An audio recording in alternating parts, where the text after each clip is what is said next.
Well, hi guys, my name is Aparajita and how are you all? I hope सब मजे कर रहे एकदम बढ़िया हो। ऐसे ही शब्द गलत होगा बोलना क्योंकि यार 10th क्लास में मजे तो कहीं से नहीं होते हैं, क्योंकि जब यार मैथ की ना हमने टाइम पे मुझे पता कितनी बुरी हालत होती थी। So guys what ever it is, I hope आप सब अच्छे हो और हमेशा अच्छे ही रहो यार, स्माइल करते रहो, उससे सारी टेंशन दूर हो जाती है। चैप्टर नंबर 5 कर रहे थे हम लोग, याद है? चैप्टर नंबर 5 आपकी ज्योग्राफी की बुक से, which is minerals and resources. So आज का जो टॉपिक होने वाला है guys, which is conventional source of energy. Guys इससे पहले मैंने कराया था एनर्जी रिसोर्सेज। सो उसके अंदर मैंने बताया था गाइज किस तरीके से हर एक चीज को एक एनर्जी चाहिए होती है, ठीक है। सो एनर्जी रिसोर्स के ना दो बच्चे थे, हमने आपको बताया था, एक था non conventional source of energy और एक था conventional source of energy. So guys conventional source of energy वो होता है जो बड़ी जल्दी खत्म हो सकता है, बड़ी जल्दी एक्सटिंग्विश हो जाएगा, उसके जो लिमिटेड है, काफी ज्यादा लिमिटेड वैरायटी में है, उसको बनने में भी काफी टाइम लगता है, ठीक है। सो वो सारी चीजें जिनको बनने में टाइम लगता है या फिर जो बड़ी जल्दी एक्सटिंग्विश यानी खत्म हो जाती हैं और काफी ज्यादा वैल्यूएबल है हमारे लिए, वो सब कन्वेंशनल सोर्स ऑफ एनर्जी माने जाते हैं। और जो काफी ज्यादा मात्रा में हमारे पास है, भरपूर मात्रा में, अनलिमिटेड, जैसे कि विंड, हवा, किरणें, धूप, ये सब अनलिमिटेड है ना, इसकी कोई एकदम खपत ऐसा कुछ नहीं है कि अरे धूप की किरणें हम लोग खा जाएंगे तो खत्म हो जाएगी, वो बस बरसती रहती है, पड़ती रहती है, पानी की तरह। जैसे पानी भी हमारे ऊपर बरसता रहता है, रिन्यूएबल है वो भी, पानी आएगा फिर से वाटर साइकिल के जरिए वो वापस से रिन्यू हो जाएगा, फिर चला जाएगा, फिर रिन्यू हो जाएगा। सो ये सारी चीजें नॉन कन्वेंशनल है, यानी कि अनलिमिटेड है, कोई चिंता नहीं है, ठीक है। So guys conventional source of energy हम लोग सबसे पहले करते हैं, इसका सबसे पहला एग्जांपल होगा कोल, यानी कि चारकोल। गाइस कभी कभी ये आप कंफ्यूज हो जाते हो कि कोल या चारकोल क्या दोनों अलग हैं या सेम है। So both are same.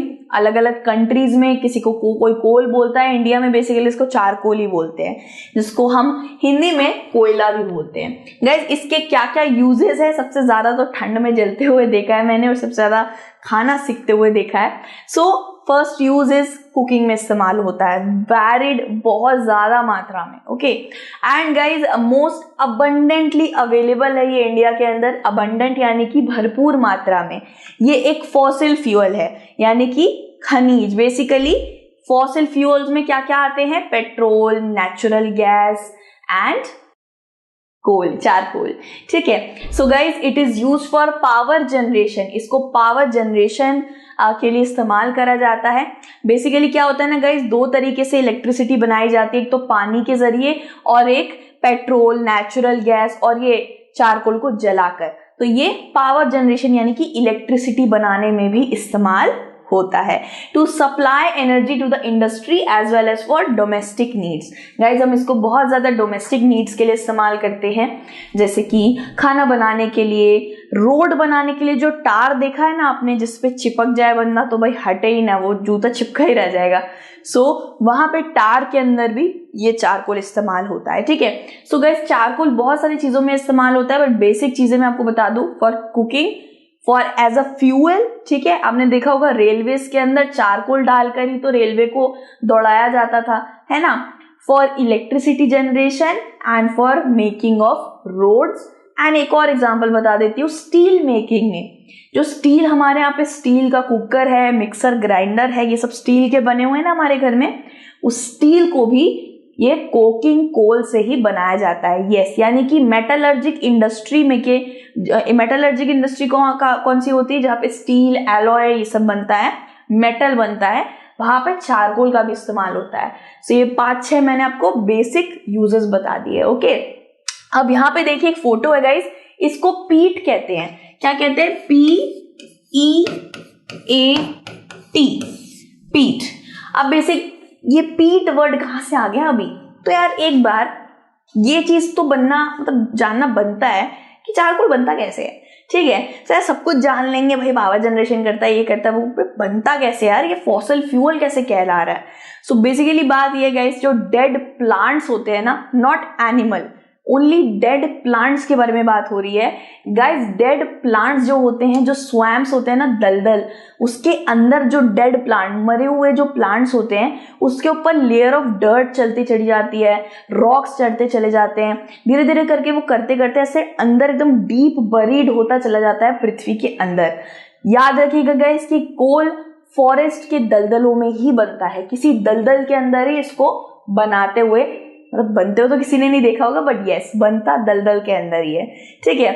So guys, कोल जब बन रहा होता है तब उसको बनने में 50 मिलियन से 200 मिलियन भी लग जाते हैं। यस, इतने साल तो लग ही जाते हैं, क्योंकि एक डेड प्लांट को सोचिए, एक कोल बनने में इतना वक्त तो लगेगा ही। बेसिकली उसके ऊपर layer of dirt, layer of rocks, धीरे धीरे करके pressure, compression, heat, geological forces से वैसे करते करते करते करते नीचे दबता चला जाता है और फिर उधर कोल बन जाता है। सो गाइस, ये पीट क्या होता है? फर्स्ट फेज ऑफ मेकिंग कोल, ठीक है। कोल तो हमारे सामने हमें हमेशा रॉक सॉलिड दिखता है, एकदम पत्थर जैसे फॉर्म में दिखता है ना, टूट तो जाता है लेकिन वो एक पत्थर पत्थर टाइप फॉर्म में ही तो होता है, एकदम हार्ड होता है। लेकिन ये चीज हार्ड नहीं है गाइस, ये एकदम ऐसे करोगे तो टूट जाएगी। वैसे ही है क्या? ये है ग्रास और मिट्टी, ठीक है। जो घास होती है ना, घास और मिट्टी, ये दोनों मिलकर एकदम ये लदलदा सा कुछ बना हुआ है। सो ये फर्स्ट फेज है कोल बनने का।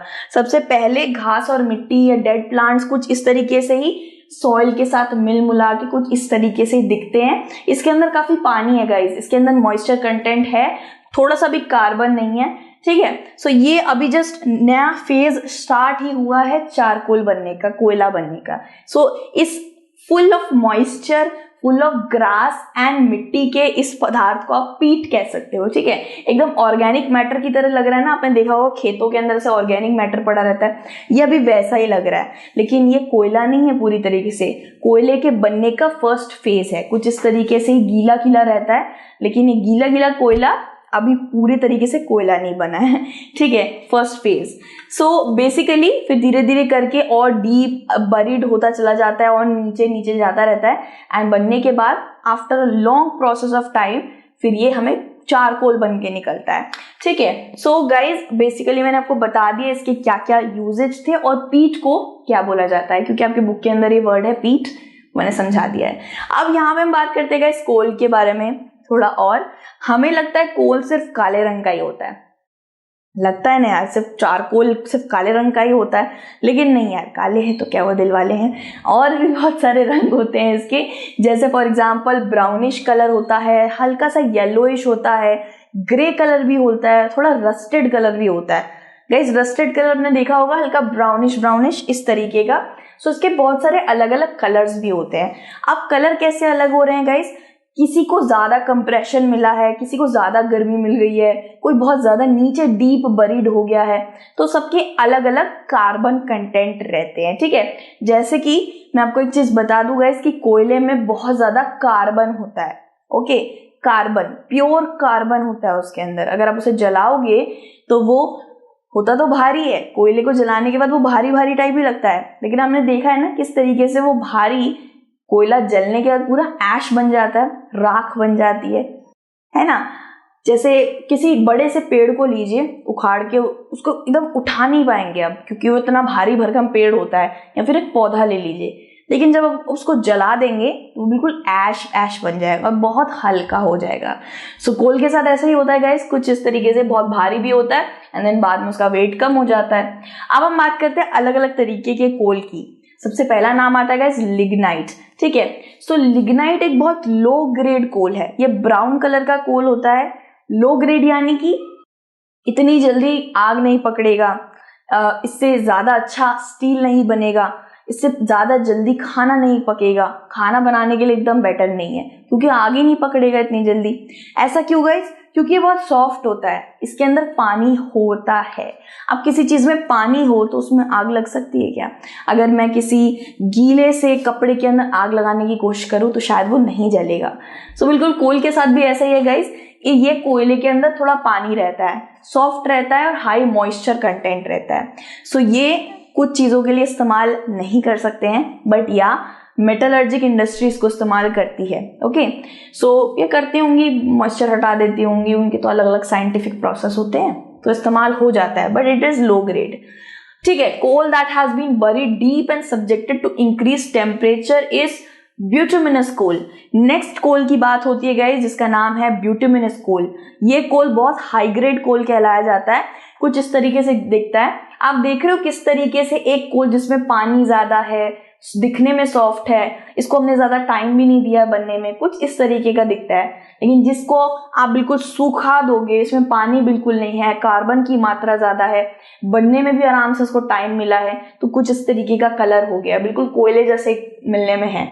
ठीक है, सो गाइस ब्यूटिमिनस जो कोल होता है, ये बहुत ज्यादा टेम्परेचर में बना हुआ होता है, बहुत ज्यादा डीप कलर होता है इसका, और ये बहुत डीप बनता भी है, यानी कि धरती के बहुत नीचे बनता है। ठीक है, और देखा जाए तो यार ये भी बहुत सारे जो नॉर्मल यूजेस मैंने बताए थे 5-6 सब में इस्तेमाल होता है। ठीक है, अब थर्ड वाले की बात करते हैं जो हमारा लास्ट है, which is anthracite coal. Guys anthracite coal बहुत ही ज्यादा हार्ड और बहुत ज्यादा हाई क्वालिटी का कोल है। ठीक है, सो गाइज ये बहुत ज्यादा एक्सपेंसिव होता है, इसलिए काफी कम इस्तेमाल करा जाता है। यू कैन सी कुछ इस तरीके से पूरा काला है, आई डोंट नो आपको दिख रहा है नहीं दिख रहा। सो गाइज ये एंथ्रासाइट कोल हमारा 3rd नंबर का कोल है। 3 बता दिए, लिग्नाइट, ब्यूटिमिनस, एंथ्रासाइट। ओके, अब हम बात करते हैं कहाँ कहाँ पे पाया जाता है। सो सबसे पहला नाम है गाइज झरिया। झरिया कोल फील्ड्स का नाम आपने सुना होगा। ये कौन याद रखता है यार। ठीक है, ऑब्वियसली बात है, मैं सच में क्लास 10th में कुछ याद नहीं रखती थी। मैं बस ये सोचती थी रेसलमेनिया कब आ रहा है, रॉ कब आएगा, स्मैकडाउन कब आएगा। यस, लड़के मेरे से काफी ज्यादा लाइक काइंड ऑफ कंपेयर कर पा रहे हो, क्या जोश होता था यार। सो झरिया, बेसिकली झरिया झारखंड में पड़ता है। रानीगंज गाइज, रानीगंज वेस्ट बंगाल में पड़ता है, it's a town and Asansol के पास। फिर बोकारो गाइज, बोकारो अगेन, बोकारो तो बहुत ज्यादा काइंड ऑफ ऐसा वर्ड है जो सुना होगा आपने। सो बोकारो की कोल फील्ड्स पड़ती हैं झारखंड के अंदर। ठीक है, एंड ये कुछ इंपॉर्टेंट कोल फील्ड्स है, झरिया, रानीगंज एंड बोकारो। ओके, अब हम पढ़ेंगे गाइज पेट्रोलियम के बारे में, which is another conventional source of energy, जिसे बनने में काफी वक्त लगता है, very very valuable and extensively used. Okay, बहुत ज्यादा इस्तेमाल होता है भाई इसका इंडिया के अंदर, और कहाँ कहाँ होता है ये तो थोड़ा बहुत पता ही है। अब हम लोगों ने यार कोल की बात करी, किस तरीके से वो बनता है दलदलों के अंदर वगैरह वगैरह। पेट्रोल की बात करते हैं गैस। पेट्रोल और नेचुरल गैस, पेट्रोल और नेचुरल गैस दोनों के बारे में बात कर रही हूं। ये दोनों के दोनों ही धरती के नीचे बनते हैं। कैसे बनते हैं? Dead plants and animal remains, है ना, उनके सड़ जाने के बाद, and you know all those things, pressure, heat, compression, and it becomes क्या? Petrol and natural gas. ठीक है, सो बेसिकली गाइज इसमें डेड प्लांट और एनिमल दोनों होते हैं, उसमें सिर्फ डेड प्लांट था। ठीक है, अब यहाँ पे बात करते हैं, it provides fuel for heat and lighting. Yup, हमारी गाड़ियां इससे ही चलती हैं भाई। इससे पेट्रोल से प्लास्टिक भी बनता है, पेट्रोल से सिंथेटिक फाइबर्स भी बनते हैं, जैसे कि नायलॉन, पॉलिएस्टर, लाइक्रा। पेट्रोल से परफ्यूम्स भी बनते हैं गाइज, और पेट्रोल से क्या क्या नहीं बनता है। So guys it works also as a lubricant. Machinery में कोई भी तेल डालने से मशीन का जंग वगैरह नहीं हटता है, पेट्रोल डालना जरूरी होता है मशीनरी के अंदर। साथ ही साथ किसी मशीन को भी, बहुत ऐसे पर्टिकुलर मशीन्स होते हैं जिनको चलाने के लिए भी पेट्रोल चाहिए होता है। रॉ मटेरियल है गाइज एक तरीके का, बहुत सारी मैन्युफैक्चरिंग इंडस्ट्री के लिए। रॉ मटेरियल मतलब जैसे ये कॉटन है, ठीक है, कॉटन का फिर बाद में जाके टी शर्ट बनता है, वो हम उसे पहनते हैं। लकड़ी एक रॉ मटेरियल है, आगे जाके उसका एक फर्नीचर बनेगा। ठीक है, सो ये दोनों रॉ मटेरियल है ना, जैसे वैसे पेट्रोल भी बहुत सारी इंडस्ट्रीज के लिए रॉ मटेरियल है, जैसे परफ्यूम, कपड़े, सिंथेटिक वाले कपड़े, और प्लास्टिक के बैग्स। ओके, सो प्लास्टिक की जितनी भी चीजें बनती है पेट्रोल से ही बनती है, और बाकी अलग तरीके भी होते हैं, but petrol is widely use in various industries. Okay, so petroleum refineries की बात करी जाए तो इसको एक नाम दिया गया है गाइस, नोडल इंडस्ट्री। ओके, अब यहाँ पे मैं आपको बताती हूँ पेट्रोल का रंग क्या होता है। पेट्रोल का रंग पूरी तरीके से काला होता है। जब उसको एक्सट्रैक्ट करा जाता है धरती के नीचे से, खोद खोद के, तब उसका रंग काला होता है गाइस। और जब उसको रिफाइन कर दिया जाता है, प्रोसेस वाइज उसको साफ करा जाता है, तब उसका रंग गोल्ड कलर का हो जाता है। ठीक है, सो जहां पे रिफाइनरी प्रोसेस चल रहा है ना, यानी कि जहां पे ये चीज काले से गोल्ड बन रही है, उस इंडस्ट्री को नोडल इंडस्ट्री बोला जाता है। ठीक है, ये आपको याद रखना है गाइस, 1 मार्क में आ सकता है। ओके, सो बेसिकली मैंने आपको वजह से आपको बताया सिंथेटिक टेक्सटाइल्स यानी कि सिंथेटिक कपड़ों को बनाने में भी इस्तेमाल होता है। A very big fact for you guys, synthetic कपड़े कम से कम पहनना चाहिए, सबसे ज्यादा नेचुरल फाइबर के कपड़े ही पहनना चाहिए। सिंथेटिक कपड़े बॉडी के लिए तो अच्छे होते ही नहीं है, साथ साथ ही बड़ी जल्दी आग पकड़ लेते हैं। So if in that case अगर आपके पास आग वाग हो तो सिंथेटिक कपड़े पहन के उसके पास मत जाना, पेट्रोल से बना हुआ है। ठीक है, सो न्यूमरस केमिकल इंडस्ट्रीज भी इसको इस्तेमाल करती हैं, for example fertiliser. Okay, so Mumbai high, Gujarat और असम, ये 3 जगह हैं जहां पे पेट्रोल के डिपॉजिट्स सबसे ज्यादा है इंडिया में। नाम याद रखिएगा, गुजरात, मुंबई और असम। ओके, सो यहाँ पे इंडिया का सबसे ज्यादा प्रोडक्शन होता है। ठीक है, असम, गुजरात एंड मुंबई हाई। अब यहाँ पे थोड़ा सा यार गौर करिए भाई, पेट्रोलियम का यहाँ पे मैंने लिख दिया है गाइस, मुंबई हाई का क्या मतलब है? मुंबई हाई ना गल्फ ऑफ कॉम्बे के बीच में बना हुआ है। आप एक बार गूगल करो मुंबई हाई, तो एक गल्फ बना हुआ आएगा, एक पानी की जगह बना हुआ आएगा। गल्फ का क्या मतलब होता है गाइस? कहाँ गया? Mumbai high. Okay, Mumbai high यहाँ पे गल्फ ऑफ कॉम्बे मैंने लिखा हुआ है। बेसिकली गल्फ ऑफ खंबत भी बोलते हैं उसको, वो ना पानी की जगह है which is surrounded by land. ठीक है, गल्फ किसको कहते हैं? एक पानी की जगह, एक समुद्र जो लैंड से सराउंडेड है। सो उस पानी की जगह ना मुंबई हाई नाम का एक पेट्रोलियम डिपॉजिट जगह बनी हुई है, so that is Mumbai high. दूसरा है गुजरात। ठीक है, गुजरात के अंदर अंबलेश्वर में पेट्रोल के डिपॉजिट्स है।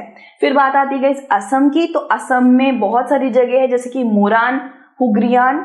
ठीक है, I think I am not spelling that good, Moran, हुग्रीजान।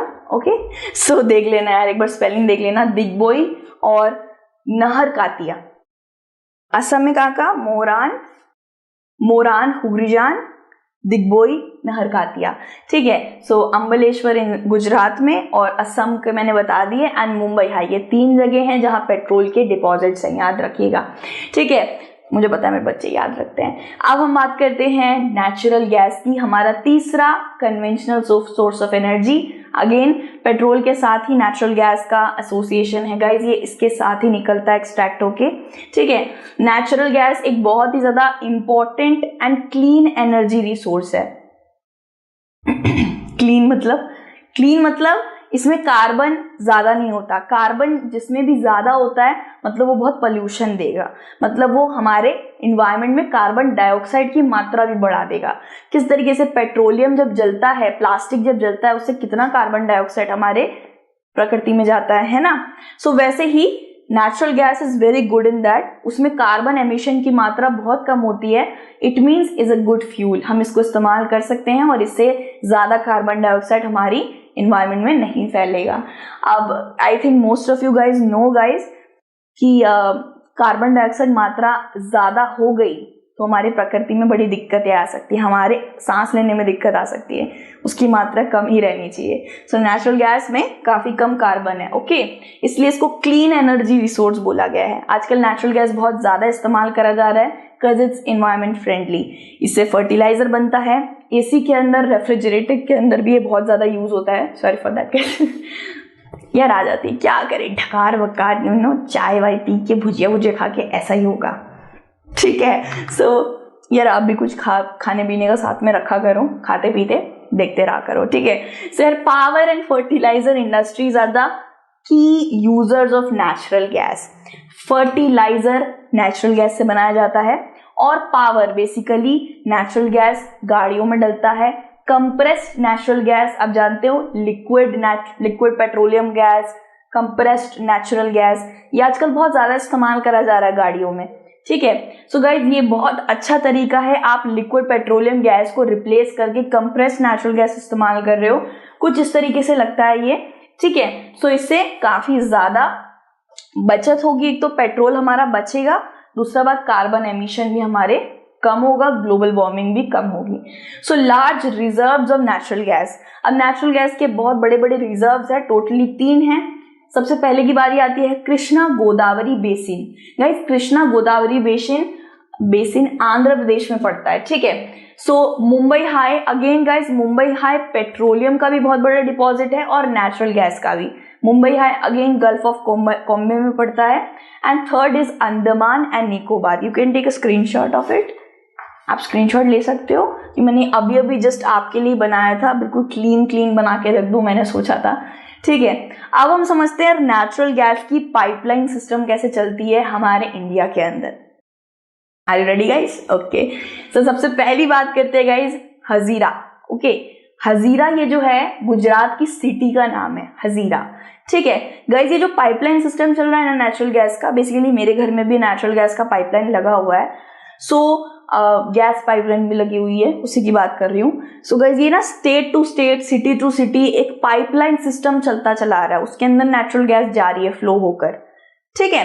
सो एक तरीके का हमारी बॉडी में जैसे वेन्स होते हैं ना, इस तरीके के वेन्स होते हैं ना बॉडी में थ्रू आउट द बॉडी, वैसे ही ये पाइपलाइन सिस्टम चल रहा है हमारे थ्रू आउट द वर्ल्ड कुछ कुछ जगहों पे, ठीक है। सबसे पहले गुजरात में चल रहा है, हजीरा से स्टार्ट हो रहा है, फिर हजीरा से विजयपुर आ रहा है। विजयपुर कहाँ पड़ता है? मध्य प्रदेश। गुजरात से मध्य प्रदेश में आ रहा है ये, ठीक है। फिर जगदीशपुर में आ रहा है, जगदीशपुर बिहार का टाउन है। फिर मध्य प्रदेश से बिहार में आ रहा है, ठीक है। और फिर सीधा मुंबई हाई आ रहा है। मुंबई हाई तो ऑब्वियस सी बात है महाराष्ट्र मुंबई में पड़ रहा है। तो 4 स्टेट का आपको यहाँ पे क्या दिख गया? एक आर्टरी सिस्टम दिख गया होगा, गुजरात, मध्य प्रदेश, बिहार और मुंबई, ठीक है। यहाँ पे आप देख सकते हो, इसका एक स्क्रीनशॉट ले सकते हो आप, ठीक है। ये गैस पाइपलाइन चीज चल रही है, it's kind of artery system. जैसे हमारे वेन्स और बॉडी में हर जगह वेन्स एक दूसरे से कनेक्टेड है ना, वैसे ही हर स्टेट के अंदर अलग अलग गैस पाइपलाइन सिस्टम कनेक्टेड है, ठीक है। सो जैसे मैंने आपको बता दिया कहाँ कहाँ पे नेचुरल गैस पाइपलाइन सिस्टम चल रहा है, कहाँ कहाँ पे नेचुरल गैस मिलता है और पेट्रोलियम मिलता है। अब हम हमारा बात करते हैं last conventional source of energy which is electricity. Guys electricity भरपूर मात्रा में जो बन रही है ना, एक्चुअली हर घर में इलेक्ट्रिसिटी है, ठीक है। कोई ना कोई एक छोटा सा भी बल्ब जला के तो बैठा ही रहता है, या फिर कोई ना कोई ऐसी चीज तो इस्तेमाल कर रहा है जिसमें इलेक्ट्रिसिटी की खपत जा रही है। So basically electricity is generated by 2 ways. 2 तरीके के वेज से इलेक्ट्रिसिटी जनरेट होती है। पहला हाइड्रो इलेक्ट्रिसिटी, दूसरा थर्मल इलेक्ट्रिसिटी। अब मैं आपको एक वर्बली समझा देती हूँ। सबसे पहले हाइड्रो इलेक्ट्रिसिटी का मतलब होता है एक बिजली जो पानी से बनती है, ठीक है। बहुत ज्यादा फास्ट रनिंग वाटर से भी बिजली बनाई जा सकती है। आपने देखा होगा ना बांध वगैरह जो डैम होते हैं उसमें कितनी ऊपर से नीचे पानी गिरता है, तो उसका बहुत ही ज्यादा फास्ट पेस होता है, सो उससे इलेक्ट्रिसिटी बनती है, ठीक है। एंड साथ ही साथ गाइस जब भी समुद्रों में लहरें चलती हैं, वेव्स आती हैं, तो उससे भी इलेक्ट्रिसिटी बनाई जाती है, ठीक है। सो कोई भी सोर्स हो फास्ट रनिंग वाटर का, उससे इलेक्ट्रिसिटी बनाई जा सकती है। दूसरा तरीका है गाइस थर्मल इलेक्ट्रिसिटी। थर्मल के अंदर क्या होता है? पेट्रोल, नेचुरल गैस, चारकोल वगैरह को जलाकर उसकी जो तपन होती है, आग होती है, उससे बनी हुई इलेक्ट्रिसिटी, उसको कहते हैं thermal power plant, thermal electricity, ठीक है। सो ये 2 तरीके होते हैं। अब जो पहला वाला मैंने आपको बताया हाइड्रो पावर प्लांट या हाइड्रो टर्बाइन से जो इलेक्ट्रिसिटी बनती है, I think that is renewable source of energy. यानी कि हमें पानी की कमी नहीं है, पानी बार बार बनता रहता है, पानी की कोई दिक्कत नहीं है, पानी बहुत जगहों पे झरने वगैरह वहां पे भी फास्ट रनिंग पेस वाटर होता है, सो इससे कोई दिक्कत नहीं हो रही है, कोई पोल्यूशन वगैरह कुछ नहीं हो रहा है। साथ ही साथ एक रिन्यूएबल सोर्स ऑफ एनर्जी है, यानी रिन्यू हो जा रहा है, पानी बार बार रिन्यू होता रहता है ना वाटर साइकिल के जरिए। लेकिन जो दूसरा वाला है थर्मल इलेक्ट्रिसिटी, उसमें तो पेट्रोल जलाना पड़ रहा है, नेचुरल गैस जलाना पड़ रहा है, चारकोल जलाना पड़ रहा है, जिसको 50 से 200 मिलियन ईयर्स लग जाते हैं बनने में। दैट इज समथिंग इसको हमें थोड़ा देखना चाहिए। सो 2 तरीके हैं, एक तो काफी अच्छा है इको फ्रेंडली रिन्यूएबल सोर्स, दूसरा है नॉन रिन्यूएबल सोर्स, यानी जिसको बनने में काफी वक्त लगेगा, जिसको बनने में काफी ज्यादा ही वक्त लग जाएगा और बहुत ज्यादा महंगा भी होता है ये, ठीक है। सो गाइज 2 तरीके से होते हैं, hydro electricity and thermal electricity. मैंने आपको बता दिया, एक पानी से और एक पेट्रोल, नेचुरल गैस और कोल को जलाने से जो बनता है। ठीक है, सो मल्टीपर्पज डैम तो आपने देखे होंगे यार, Bhakra Nangal dam, Damodar valley corporation, Kopili hydra project, ये इतने सारे बांध से जो पानी निकलता है इसी से बिजली बनाई जाती है। और दूसरा जो है वो थर्मल एनर्जी है, कोल, पेट्रोलियम और नेचुरल गैस को जलाकर या उसका इस्तेमाल करके टरबाइन्स में एनर्जी आती है और फिर उससे थर्मल पावर इलेक्ट्रिसिटी बनती है। This is a non renewable type of resource है गाइज ये, क्योंकि इसमें फॉसिल फ्यूल्स को जलाया जा रहा है और फॉसिल फ्यूल्स को बनने में काफी वक्त लग जाता है। ठीक है, so guys this was it. हमने कन्वेंशनल सोर्स ऑफ एनर्जी में नेचुरल गैस, पेट्रोलियम, इलेक्ट्रिसिटी और चारकोल के बारे में पढ़ा। ठीक है, सो आई होप आपको अच्छे से ये सारी चीजें समझ आ गई होंगी। मैंने सारा डिटेल में बढ़ा दिया है, कोई भी छोटी से छोटी दिक्कत भी नहीं होगी क्योंकि सब कुछ ले लिया था मैंने। ठीक है, अब यार दूसरे वाले की बात करेंगे which is non conventional source of energy. चलिए दूसरे वीडियो में मिलते हैं, टिल देन आप अपना ध्यान रखिए। Thank you so much for watching.